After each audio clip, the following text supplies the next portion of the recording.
kita Bapak Ahmad Kojim.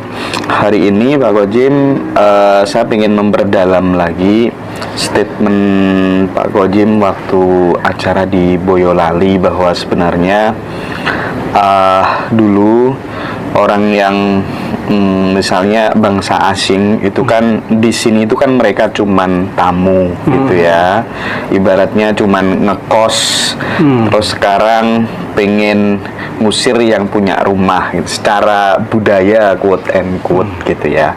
Nah, ini Pak Kojim perlu diperdalam lagi karena sekarang masih sangat rame konfrontasi antara Habib Ba'alawi dengan tokoh-tokoh kiai-kiai NU atau yang lainnya itu di media sosial masih sangat luar biasa gitu ya.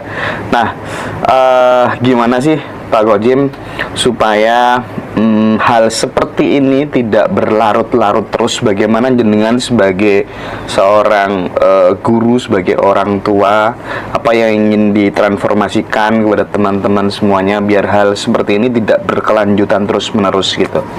Monggo Pak Kojim. Ya, terima kasih Mas Hendra. Yang pertama ya saya tujukan ke netizen lebih dulu bahwa agar bawa cangkir kosong, cangkir kosong. Jangan membawa cangkir yang sudah penuh. Nanti sulit menerima apa yang saya sampaikan. Jadi apa yang sudah ada di benak masing-masing silahkan simpan lebih dulu, ya. Dan yang dari sini didengarkan, nanti direnungkan. Nah, sehingga bisalah dibanding-bandingkan, bisa diteliti dengan baik. Oke, nah sebagaimana yang pernah saya sampaikan bahwa Nusantara ini secara keberadaan ya sudah sangat tua. Itu tidak hanya karena klaim, tetapi karena fosil. Ya, fosil-fosil yang ada itu sudah sangat tua. Ya, jadi misalnya kalau kita lihat fosil dari Homo mojokertoensis, artinya yang ditemukan di daerah Brantas sekitar Mojokerto, itu keberadaan manusia Jawa itu sudah 1,81 juta tahun yang lalu. Ya, jadi itu dari sudut fosil. Artinya apa? Bisa lebih tua lagi keberadaannya karena mungkin saja ada fosil yang hilang, ada fosil yang akhirnya lebur bersama tanah dan sebagainya. Fosil itu kan tulang belulang yang terawetkan oleh tanah ya, karena kemungkinan di tanah itu banyak mengandung unsur-unsur silikat sehingga membuat tidak mengalami kerusakan ya. Nah, misalnya di daerah Bengawan Solo ya, yang dikenal Sambung Macan, usia fosil itu antara 750.000 hingga 900.000 tahun yang lalu ya. Nah, ini memang bukan satu generasi manusia terus menurunkan, tidak, karena ini tanah yang subur, selalu ada pendatang, itu selalu. Jadi artinya boleh jadi manusia yang disebut manusia mojokertoensis itu ya pada akhirnya bisa kawin dengan pendatang, terus akhirnya yang mojokertoensis juga hilang, terus yang dari misalnya di Solo tadi ya menurunkan generasi yang baru ya, itu terjadi terus-menerus. Namun demikian, karena suburnya daerah kita dan eranya itu era datangnya dari luar itu pada umumnya sekarang sudah tercatat sekitar antara 40.000 hingga 60.000 tahun yang lalu ya, padahal fosilnya kan tadi 750 sampai 900, tapi fosil-fosil yang baru kepindahan itu masuk itu sekitar 40.000 sampai 60.000 tahun yang lalu. Nah, ini sebenarnya tidak mengalami kesulitan karena daerah ini sangat subur, masih luas, sehingga orang bisa datang dan diterima dengan baik. Terjadilah yang namanya kawin mawin ya, jadi percampuran. Jadi kalau dideteksi misalnya suku Jawa itu relatif lebih heterogen daripada misalnya suku Bali, suku Sumba, suku Flores, itu artinya di sini percampuran itu tinggi sekali ya. Nah, selanjutnya ini kan bangsa-bangsa ini kan kalau menurut serat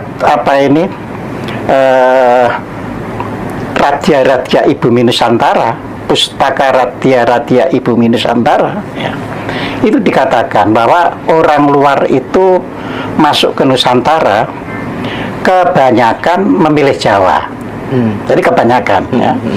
Dan itu tercatat sejak 300.000 tahun yang lalu. Itu tulisan di pustaka atau naskah Radia-Radia Ibumi Nusantara. Jadi artinya itu negeri-negeri di bumi Nusantara ya.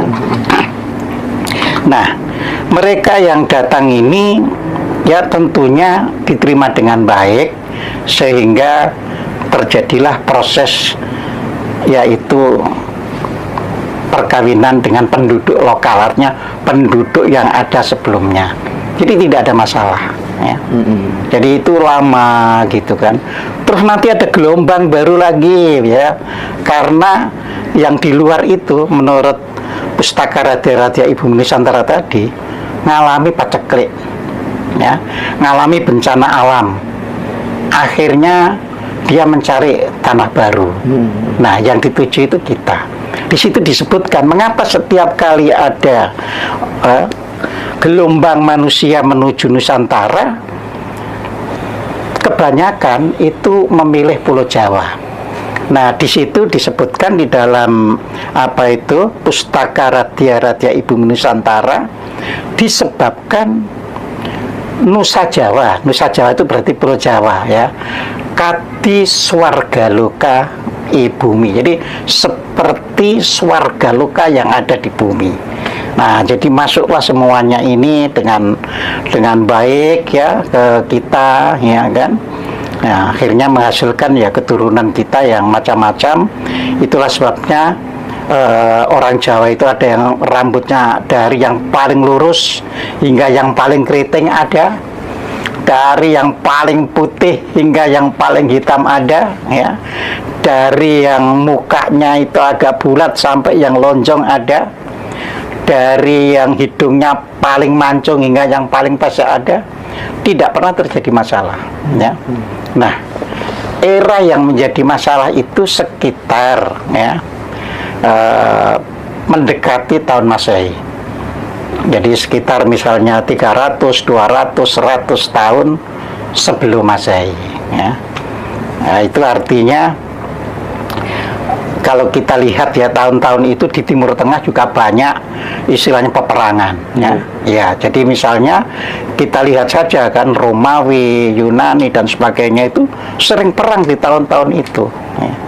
Nah, makanya disebutkan juga di dalam Pustaka Radia-Radia Ibumi Nusantara, selain paceklik atau bencana alam, maka yang membuat orang itu meninggalkan negerinya menuju Nusantara dikarenakan di daerah asalnya itu terjadi peperangan. Ya, kan kita tahu kan ketika terjadi perang itu tidak semua orang siap bertempur.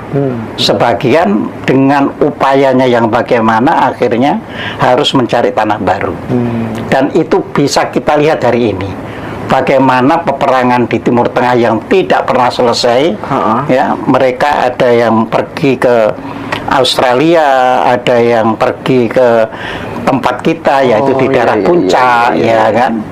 Ya, mereka akhirnya di daerah Puncak, ada yang bawa istri, ada yang tidak bawa istri, lalu menikah dengan dengan orang setempat ya, orang lokal setempat. Jadi seperti itu.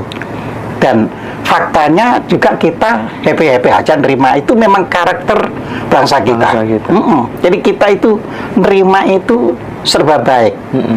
Akan tetapi sikap hidup yang serba baik ini ada kelemahannya.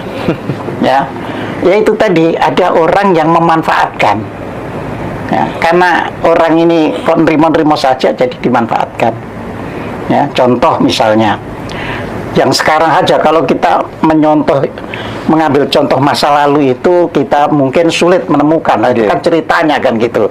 Tapi yang sekarang itu mereka itu yang mengungsi ya, yang akhirnya berada di daerah puncak ya, di daerah Cisarua, yang sekarang kalau kita ke sana bagaimana namanya restoran langsung berbahasa Arab, ya kan, terus toko-toko juga namanya Arab ya, jadi praktis polanya itu juga berubah. Kalau mereka itu sudah kira-kira jam 5, jam 6 banyak pergi ke restoran dan sebagainya, itu memang kebiasaan di Timur Tengah ya. Kalau maghrib itu orang pada keluar untuk beli ini beli itu, nah itu dibawa kan ke sini kan budayanya. Ya budayanya. Jadi budaya itu dibawa ke sini dan orang kita juga menerima. Tidak malah loh kok budaya situ dibawa sini, tidak. Ya, itulah orang kita. Nah, mereka terus memanfaatkan kan, membeli tanah orang lokal. Karena mereka punya uang, orang lokal tidak punya. Ya kan? Beli. Akhirnya mereka menjadi hunian permanen karena membeli. Ya, dan kita juga menerima sebagai warga pada akhirnya. Ya, ini terjadi yang sekarang ini ya, istilahnya sama dengan kelanjutan saja dari masa dahulu. Ya. Nah, yang celaka itu kan gini, ketika kita dijajah, jadi kita harus membedakan orang datang mencari perlindungan, suaka, ya, seperti yang sekarang di Cisarua itu kan minta perlindungan, minta suaka, seperti etnis Rohingya dari Myanmar misalnya juga minta perlindungan, ada yang ke Aceh ya, ada yang ke pulau lain ya. Nah, ini suaka biasanya tidak terjadi masalah ya. Nah, yang menjadi masalah adalah sejak akhir ya Majapahit, artinya masa-masa lemahnya Majapahit itu. Nah, di sini ya mulai masuklah sistem penjajahan yang waktu itu sudah saya terangkan ya kan ya. Jadi di satu sisi ya, di antara keluarga kerajaan sendiri saling berebut kuasa, otomatis ya kan akhirnya dimenangkan oleh Raden Patah, karena Raden Patah adalah salah satu putra dari Selir kan gitu kan, Prabu ya, Kertabumi ya. Jadi karena itu salah satu putra dari Prabu Kertabumi dan mendapatkan tanah untuk ditempati, dikelola itu di daerah Demak ya. Nah, maka di situ dia bisa menggandeng masyarakat yang ada di seluruh pantai. Pada saat Majapahit lemah itu, masyarakat pantai umumnya dihuni oleh orang-orang yang beragama Islam dan sebagian dari keturunan Cina yang misalnya zaman perang Mongol nyerbu Kertanegara kan tidak langsung semuanya bisa pulang, semuanya beranak pinak juga di daerah pantai ya. Makanya kalau kita lihat dari Tuban itu sampai Lasem, bagaimana bentuk rumah, kan rumah-rumah Cina. Oh iya kan? Nah, karena Cina itu pun memeluk agama Islam pada waktu itu. Jadi bukan Cina memeluk agama asalnya ya, karena dihuni oleh orang Arab, orang India, orang-orang Cina, tapi semuanya lebih memeluk ke agama Islam ya. Karena apa? Karena masyarakat Islam di seluruh jalur pantai dari Sumatera, Jawa, Kalimantan, Sulawesi itu sudah merata ya. Jadi disitulah posisi adipati-adipati yang saya sampaikan bahwa dulunya ya adipati pesisir itu adalah diberi gelar wali. Gelar wali ya. Ya, itu gelar ya. Wali itu dihimpun seluruh pesisir itu dengan istilah sangha. Jadi sangha itu komunitas, kumpulan ya. Jadi akhirnya terbentuklah yang namanya kumpulan wali Ya, sayangnya Sangha di kemudian hari Diganti Songo. nah diganti Songo kan itu kan ya. Sangha itu maknanya apa, Pak? Komunitas. Komunitas. Iya, masyarakat. Oke. Ya. Oke. Nah, diganti Songo. Siapa yang ganti? Ya tentunya penjajah Belanda. Ya. Karena apa? Karena istilah wali itu sendiri belum muncul di era Majapahit akhir itu. Ya, istilah wali itu baru muncul nanti. Ya, maksudnya wali Songo loh ya, itu baru muncul sudah abad 17 abad 18. Ya. Nah, Serat Centini misalnya yang ditulis tahun 1814, artinya abad 19 kan, itu masih mengatakan bahwa jumlah wali itu bermacam-macam. Ya, ada generasi jumlahnya cuma 8, ada generasi jumlahnya 9, ada generasi jumlahnya 10. Ya. Nah, pergeseran pemahaman terhadap makna wali yang sesungguhnya itu awalnya bagaimana, Pak Kojim? Kalau sekarang kan orang memahami wali sebagai sosok tokoh yang menyiarkan agama, yang ahli agama, dan dekat dengan Allah serta penuh dengan hidupnya penuh dengan karomah segala macam, sehingga perlu diziarahi dan seterusnya. Itu gimana pergeserannya? Iya, itu ada pergeseran kan. Jadi makanya karena wali itu masalah penguasa, jangan heran akhirnya berakhir pada masa siapa? Sultan Agung. Ya, begitu Sultan Agung Hanyokro Wati sebelum Hanyokrokusumo putranya, kan wali sudah mulai hilang. Ya, itu pertanda bahwa itu kedudukan di dalam atau gelar di dalam kekuasaan. Ya, nama itu kan Sunan wali itu. Ya, semua kan dikasih Sunan. Nanti kan di take over menjadi Sunan Amangkurat. Ya, Sunan Pakubono. Nah, ini di take over. Jadi gelar itu gelar penguasa. Ini yang harus dipahami oleh orang. Jadi Sunan itu susuhunan. Orang yang disuhun, orang yang dihormati. Itu penguasa. Ya. Makanya wali yang berkaitan dengan agama itu mulai hilang di zaman Sultan Agung Hanyokro Wati. Tinggal Sunan Kalijogo yang ada, ya. Karena itu tetap membina keluarga keraton kan. Baru Sunan Kalijogo itu tidak kita temukan lagi serat-serat di zaman Sultan Agung. Ya. Nah, Sultan Agung memerintah dari tahun 1613 hingga tahun 1645. Ya, 32 tahun itu sudah jejak dari Sunan Kalijogo sudah tidak ada, ya. Nah, ini kan di take over semuanya, makanya gelar dari apa itu kasunanan itu apa? Gelarnya kan di situ Khalifah ing Tanah Jawi, Sayyidin Panotogomo. Nah, jadi yang mengendalikan agama itu ya para sunan itu, ya.